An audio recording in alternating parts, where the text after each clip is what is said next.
Leí en una ocasión una anécdota de entre los años 1830 y 1950, en donde ocurrió un hecho en el cual, en una iglesia para blancos, se le negó la entrada a una persona de color o afroamericana. Entonces esta persona, triste y decepcionada, le contó lo sucedido a un amigo pastor que tenía. Y este le respondió: mira, si hicieron eso contigo, ten por seguro que a Cristo tampoco lo han dejado entrar. Menciono esto, hermanos, porque vamos a continuar con nuestro estudio de la Epístola de Santiago en el capítulo 2, y precisamente en este capítulo Santiago comienza con una amonestación en contra del favoritismo en la iglesia, o lo que él llama la acepción de personas.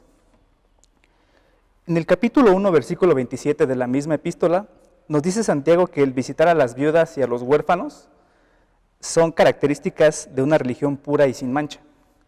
Sin embargo, ese pasaje no expresa la suma total de lo que Dios exige de nosotros, sino que más bien son las marcas externas por las cuales se nota o se refleja que el amor es el principio que rige nuestros corazones.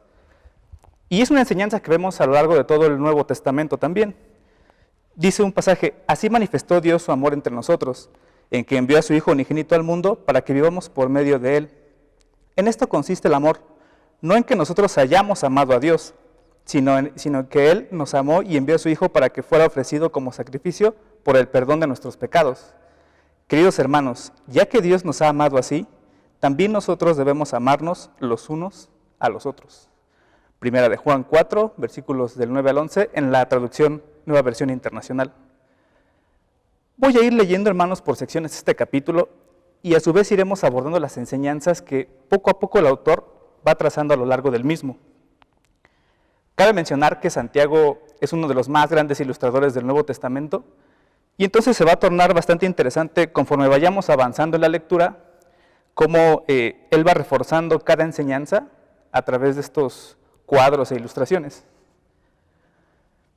La primera sección, que va de los versículos 1 al 4, dice lo siguiente: hermanos míos, que vuestra fe en nuestro glorioso Señor Jesucristo sea sin acepción de personas, porque si en vuestra congregación entra un hombre con anillo de oro y con ropa espléndida, y también entra un pobre con vestido andrajoso, y miráis con agrado al que trae la ropa espléndida, y le decís: siéntate tú aquí en buen lugar, y le decís al pobre: estate tú allí en pie, o siéntate aquí bajo mi estrado.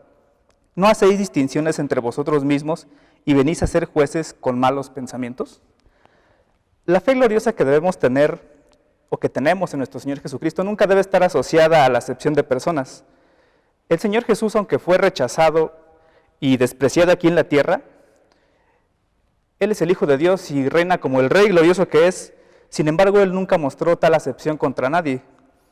Entonces, el razonamiento de Santiago es: considerando esta gran verdad y bajo este gran principio, los que hemos puesto nuestra confianza en Cristo, no debemos por ninguna causa, y menos por el favoritismo, despreciar a las personas tan solo por su apariencia, su clase social, su etnia, su nacionalidad o su trasfondo.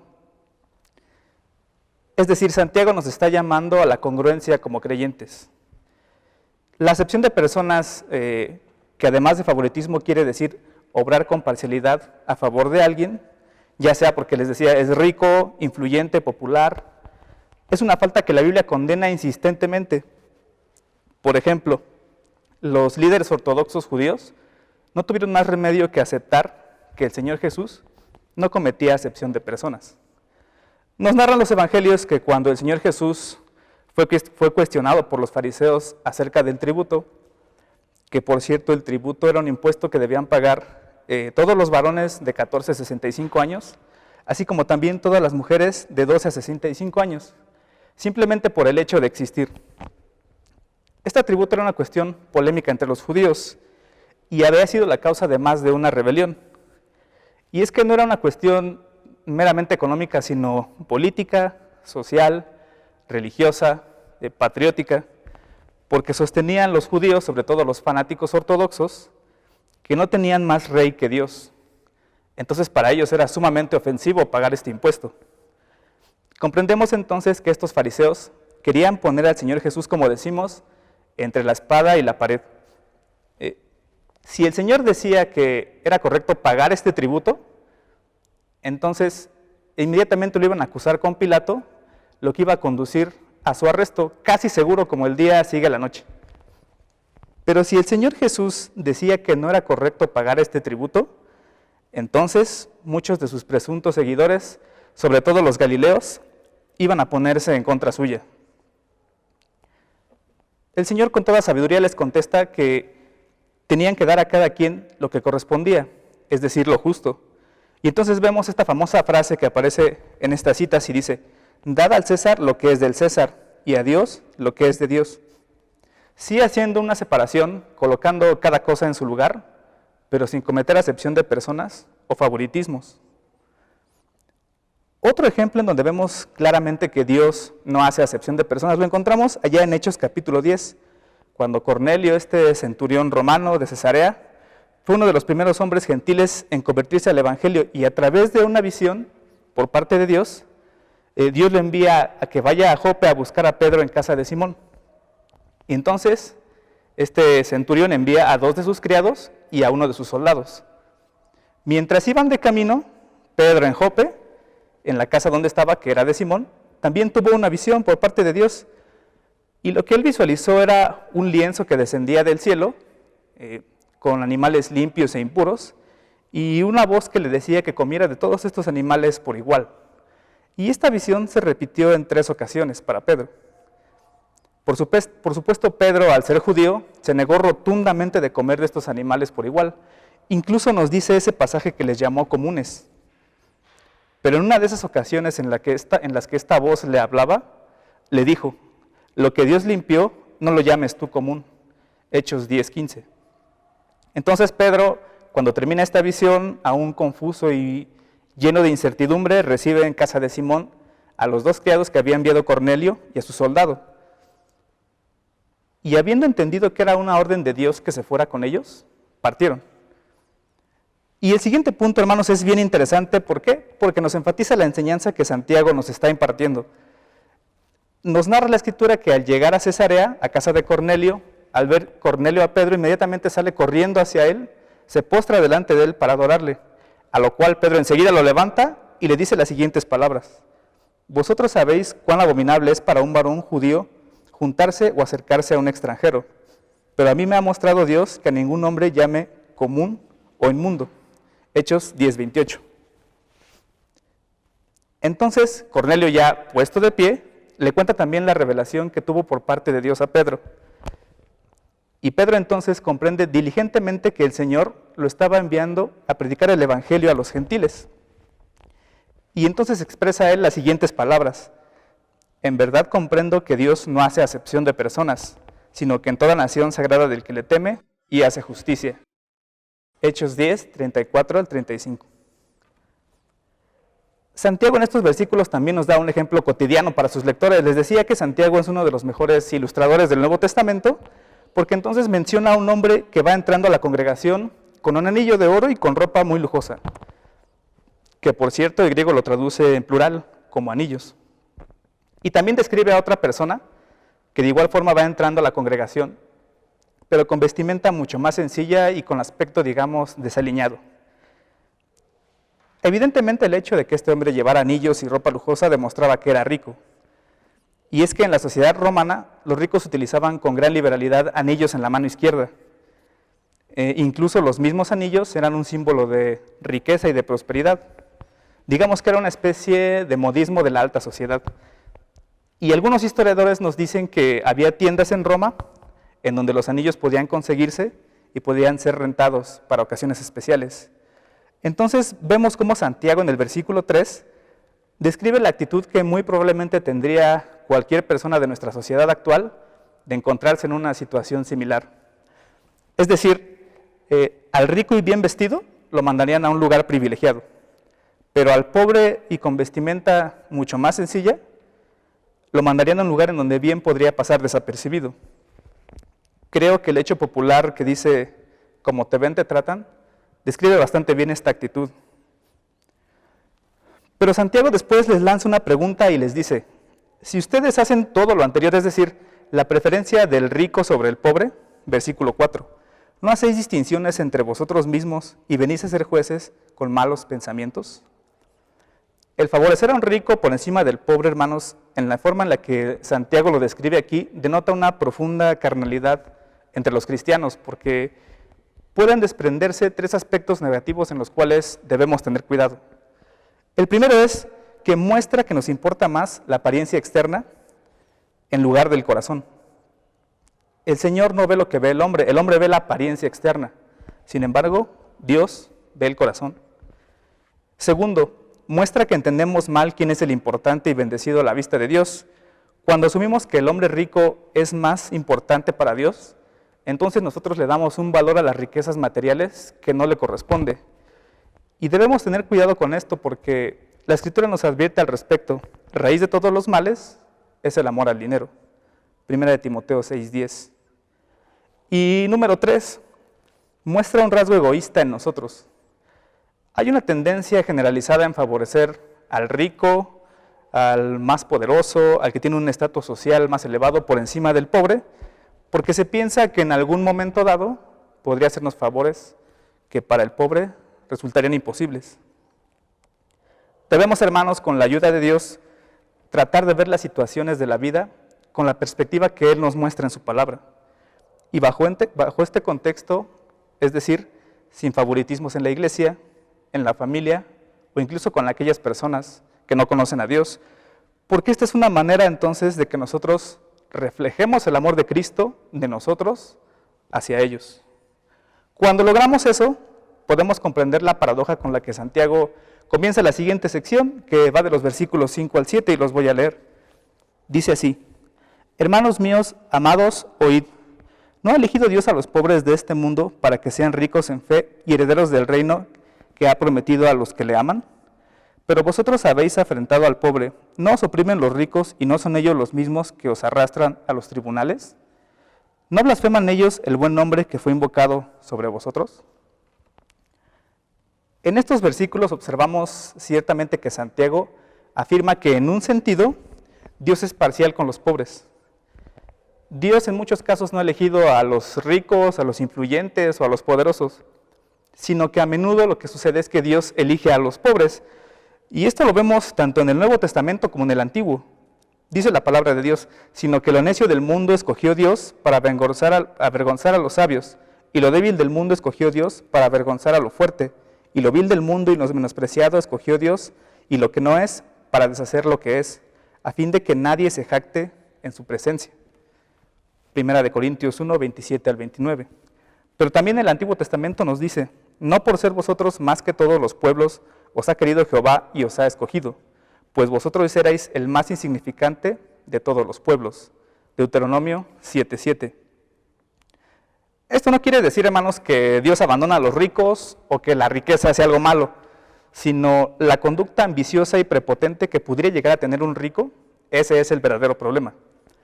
En la sociedad en la que vivía Santiago, los ricos oprimían a los pobres, los arrastraban a los tribunales, por eso él lo menciona, probablemente por deudas. En el límite inferior de la escala social de aquellos días, la gente era tan pobre que a duras penas sí podía vivir, es decir, vivían al día. Y los prestamistas eran abundantes y despiadados.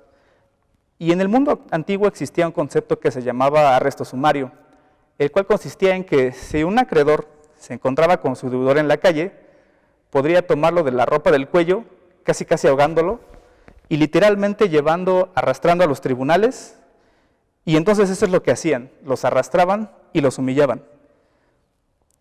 Y no tenían compasión de ellos, hermanos, les exigían hasta el último centavo. Entonces, no es la riqueza lo que Santiago está condenando, sino la conducta de los ricos despiadados. Después también nos dice que eran los ricos los que blasfemaban el nombre que invocaban los pobres. Tal vez se refería al nombre de cristianos, que los de Antioquía habían puesto como mote burlesco a los seguidores del Señor, o bien puede que se refería al nombre de Cristo, que se pronunciaba sobre los cristianos al momento de su bautismo. Como haya sido, Santiago, con toda autoridad, reprueba esta actitud en la iglesia, que era tratar con desprecio a los más humildes y con respeto especial a los ricos que entraban en ella.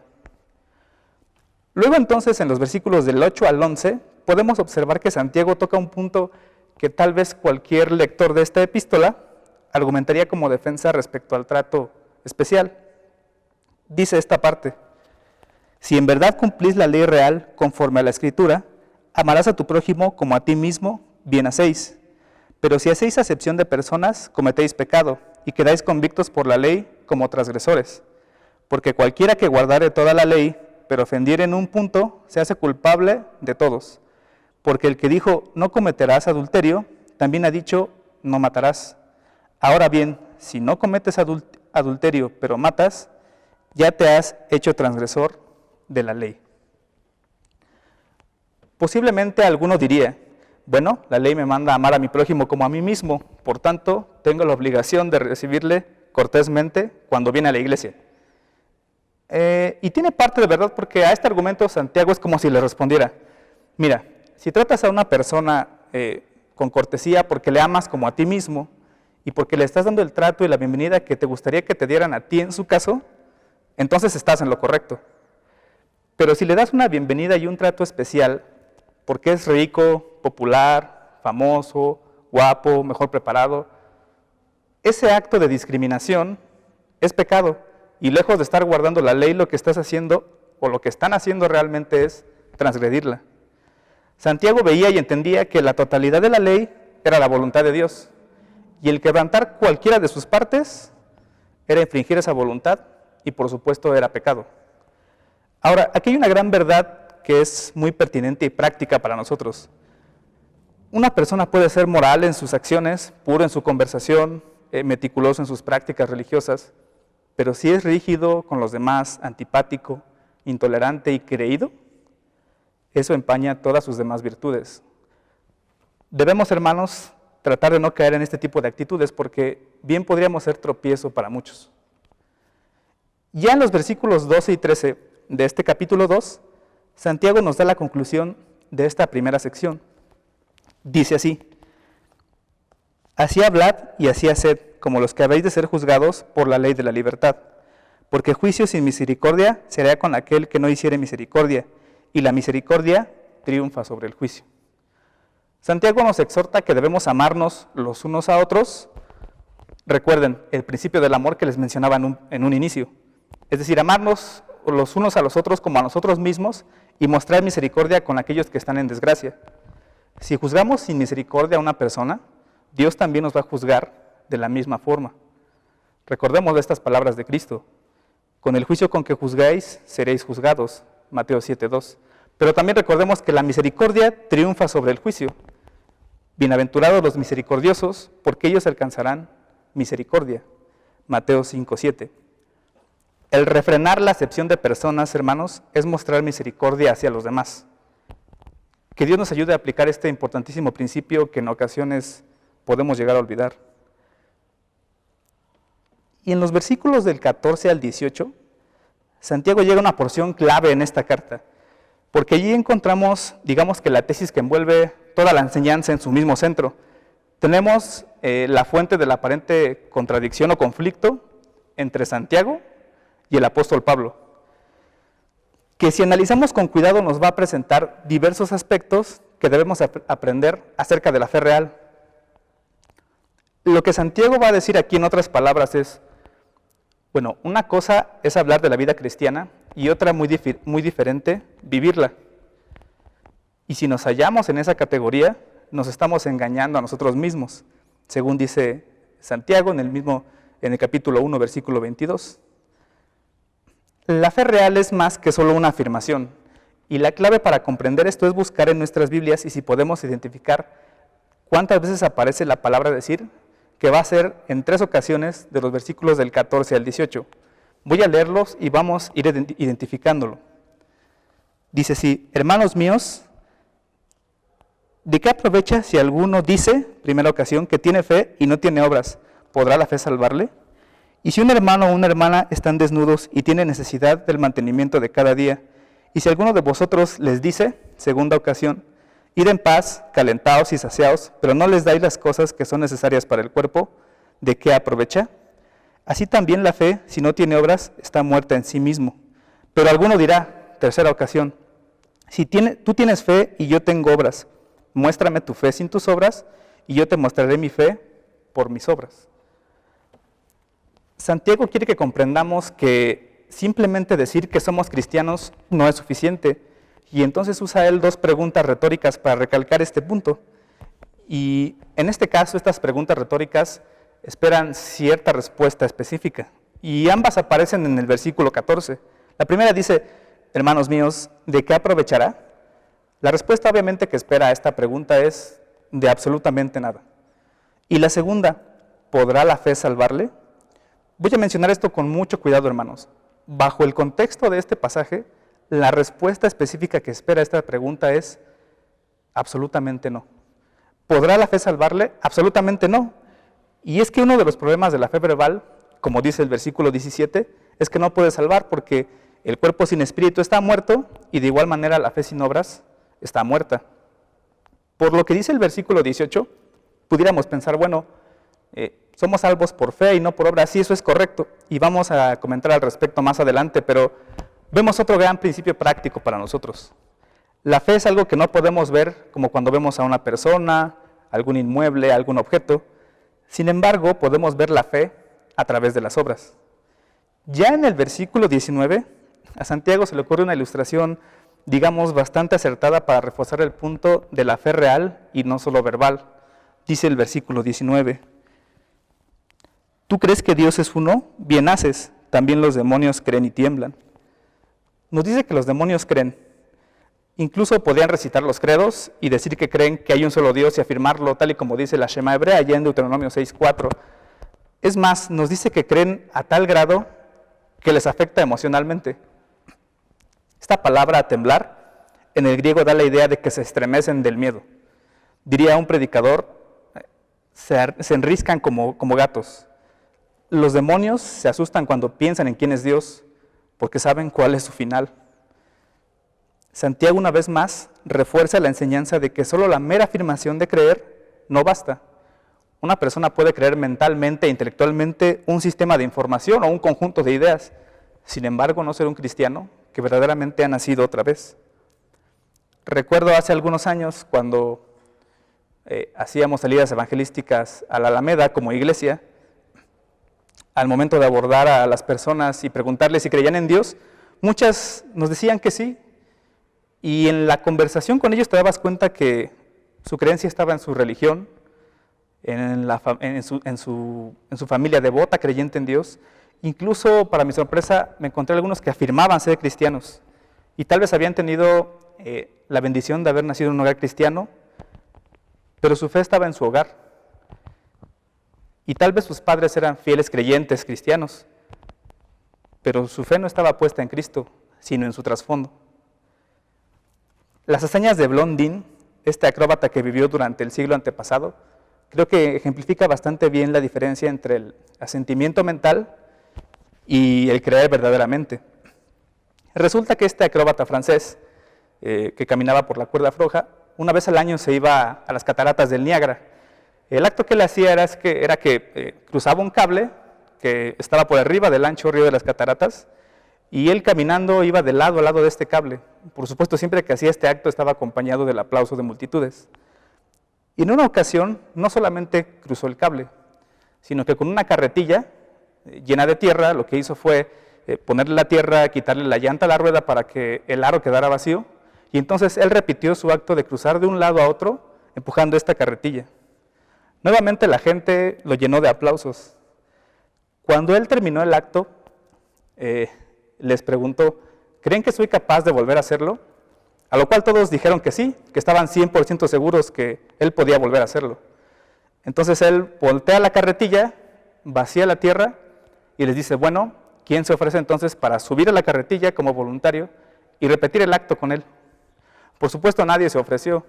Todos estaban seguros de que podía volver a hacerlo, pero nadie quería confiar su persona para que lo hiciera. Creer en Jesucristo como Salvador personal, hermanos, no solamente es saber que Él es nuestra única esperanza para llegar al cielo o para ser salvos, sino entregarse por completo a Él. Ahora, el problema con este pasaje es que, y va de la mano con el aparente conflicto que les menciono entre Pablo y Santiago, es que si tomamos estos versículos al primer vistazo y los ponemos al lado de algunas de las enseñanzas de Pablo, efectivamente pareciera como si Pablo y Santiago estuvieran de lados opuestos de la discusión. Y hay particularmente dos citas del apóstol Pablo que parecen ser bastante excluyentes con el tema de las obras. La primera dice: concluimos pues que el hombre es justificado por fe sin las obras de la ley. Romanos 3:28. Y la segunda: mas al que no obra, sino cree en aquel que justifica al impío, su fe le es contada por justicia. Romanos 4:5. Pablo dice que la sola fe es salvación.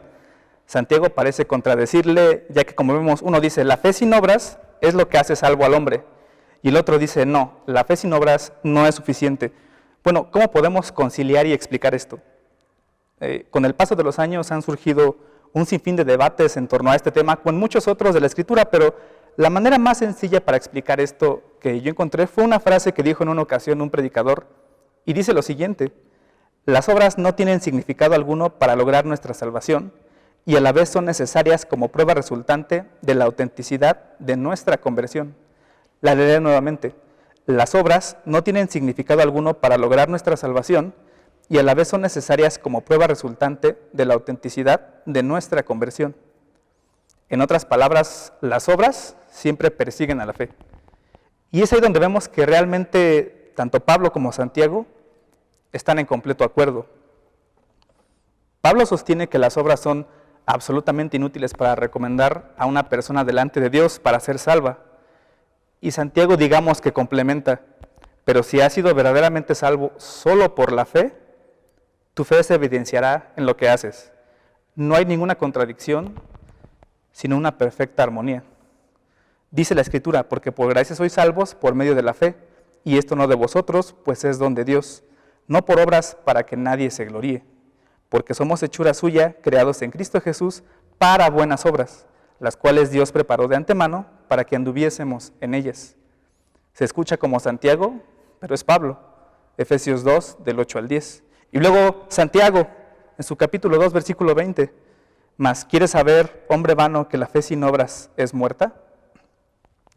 Es interesante ver que la palabra griega que usan tanto Pablo como Santiago en Efesios 2 y Santiago 2 respectivamente para fe, es la misma y tiene la definición específica de confianza en Cristo para salvación. Solamente en Cristo, no en un grupo de personas, no en una religión, no en un conjunto de ideas, no en una filosofía, sino en Cristo para salvación. Y esa misma fe o confianza te lleva a accionar. Si uno tiene fe real, esa fe se va a expresar en la manera en que uno vive. Con esto pudiéramos decir, bueno, entonces, ¿qué lugar tienen las obras en la vida del creyente? Déjenme decirles, hermanos, que tienen un lugar importantísimo. Mateo 7, los versículos del 16 al 21, dos veces en ese contexto, se nos recuerda que el fruto es la prueba de la realidad de nuestra salvación. Y también presenta una escena hipotética en donde una persona llega delante de Dios y le dice: Señor, yo te pertenecía, tú eres mi Señor, pero su vida estará vacía de toda evidencia y por lo tanto no es cristiano. Incluso en ese pasaje, en el versículo 21, nos recalca el punto de que no solo basta decir, sino hacer la voluntad de Dios. Otra vez, fe y obras. A la luz de lo que hemos visto en las Escrituras, podemos llegar a la siguiente conclusión: si bien las obras no son necesarias para ser salvo, no es posible que exista un creyente genuino que no tenga obras como producto de su fe. Es decir, no es posible ser cristiano y no tener ningún fruto en la vida. Es posible ser cristiano y tener o llevar poco fruto, sí, y eso tiene que ver con la madurez espiritual, pero no es posible ser cristiano y no tener ningún fruto. Aquella persona que se dice ser cristiano y no está teniendo ningún fruto, será mejor que examine o considere la exhortación que nos hace Pablo, donde dice que se examine a sí mismo para ver si está o no en la fe. 2 Corintios 13:5. Es una cuestión un tanto delicada hablar de este asunto, hermanos, lo sé, pero el Señor nos lo muestra en su palabra, no para actuar como jueces, porque eso solamente le corresponde a Él, pero sí para que tengamos discernimiento y para que nos demos testimonio a nosotros mismos. Ya en la última sección de este capítulo, de los versículos 21 al 26, Santiago nos hace referencia a dos ejemplos en la Escritura en donde vemos que la fe salvífica les llevó a actuar. Y a su vez, esas acciones eran frutos de su fe. Es decir, realizaron obras por fe. Y esta última sección dice así: ¿no fue justificado por las obras Abraham nuestro padre cuando ofreció a su hijo Isaac sobre el altar? ¿No ves que la fe actuó juntamente con sus obras y que la fe se perfeccionó por las obras? Y se cumplió la escritura que dice: Abraham creyó a Dios y le fue contado por justicia y fue llamado amigo de Dios. Vosotros veis, pues, que el hombre es justificado por las obras y no solamente por la fe. Asimismo, también Rahab la ramera no fue justificada por obras cuando recibió a los mensajeros y los envió por otro camino. Porque como el cuerpo sin espíritu está muerto, así la fe sin obras es muerta. Abraham fue justificado por fe mucho antes de que ofreciera a Isaac en sacrificio. Porque ese acto de obediencia al ofrecer a Isaac fue lo que demostró que él verdaderamente confiaba en Dios. Sara, la esposa de Abraham, cierto día dio a luz de forma milagrosa, por supuesto con la intervención de Dios. Entonces nace Isaac, el hijo que Abraham y Sara habían esperado durante años.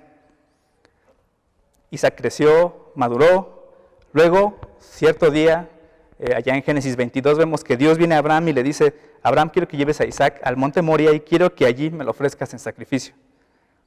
La Biblia dice que Abraham le creyó a Dios, preparó su asno, le puso la leña encima, tomó a Isaac, el cuchillo y se fueron para el monte Moria. Ahí debía sacrificar a Isaac, el hijo de la promesa. Y tal vez, hermanos, Abraham se veía atrapado en el conflicto o en el dilema de creer a Dios y actuar conforme a su fe, o hacer a lo que a su perspectiva era lo más racional, tal vez pensando que había entendido mal la instrucción de Dios.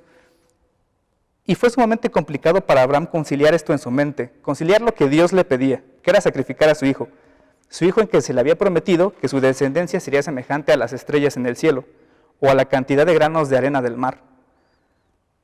Y al mismo tiempo estar 100% seguro que esta promesa se le iba a cumplir. Y podemos leer todo el Antiguo Testamento y todos los comentarios que hay al respecto, pero no es sino hasta que llegamos a Hebreos 11 que nos damos cuenta cómo es que Abraham pudo conciliar esto en su mente. Dice así: por la fe Abraham fue probado, ofreció a Isaac, y el que había recibido las promesas ofrecía a su unigénito, habiéndosele dicho: en Isaac te será llamada descendencia, pensando que Dios es poderoso para levantar aún de entre los muertos, de donde, en sentido figurado, también le volvió a recibir. En verdad le creyó a Dios, no solo afirmaba hacerlo. Y tú y yo también somos llamados a confiar plenamente en Dios, no importando las circunstancias o si entiendes o no por lo que estás pasando. Esto es precisamente lo que Dios busca de nosotros, que confiemos en Él en plenitud. Rahab, que es el otro ejemplo que nos menciona Santiago, nos dice la Escritura que refugió a los espías israelitas que habían ido a observar la tierra prometida. Esto lo vemos allá en Josué capítulo 2, versículos del 1 al 21. Nos dice un comentarista que según la tradición, Rahab se convirtió en una prosélita de la fe judía y fue una antepasada directa de muchos profetas y sacerdotes, entre ellos Jeremías y Ezequiel. Adicional a eso, Mateo 1:5 nos da un dato interesante respecto a Rahab. Nos cuenta la Escritura que fue parte de la genealogía del rey David y por lo tanto también de Cristo. Entonces fue el trato que les dio a los espías lo que demostró que tenía fe y por eso alcanzó el favor de Dios y este enorme privilegio. Y de nuevo Hebreos, en el capítulo 11, nos dice esto respecto a Rahab. Por la fe Rahab, la ramera, no pereció juntamente con los desobedientes, habiendo recibido a los espías en paz. Hebreos 11:31. Si nos fijamos, hermanos, ambos ejemplos que nos menciona aquí Santiago aparecen enlistados en la galería de los héroes de la fe. Dios, en su sabiduría y en la integridad de su palabra, colocó estos personajes para reforzarnos esta gran verdad. Si Abraham no hubiera tenido fe, no habría respondido a la orden de Dios. Y si Rahab no hubiera tenido fe, nunca habría corrido el riesgo de comprometer su suerte con el futuro de Israel. Pero por otro lado también, si Abraham no hubiera estado dispuesto a obedecer a Dios hasta lo último, su fe habría sido irreal. Y a menos que Rahab hubiera estado dispuesta a arriesgarse a ayudar a los espías israelitas indefensos, su fe habría sido inútil. Abraham y Rahab, mediante sus acciones, es decir, sus obras, no solamente demostraron que su fe era genuina, sino que su fe se perfeccionó por dichas obras.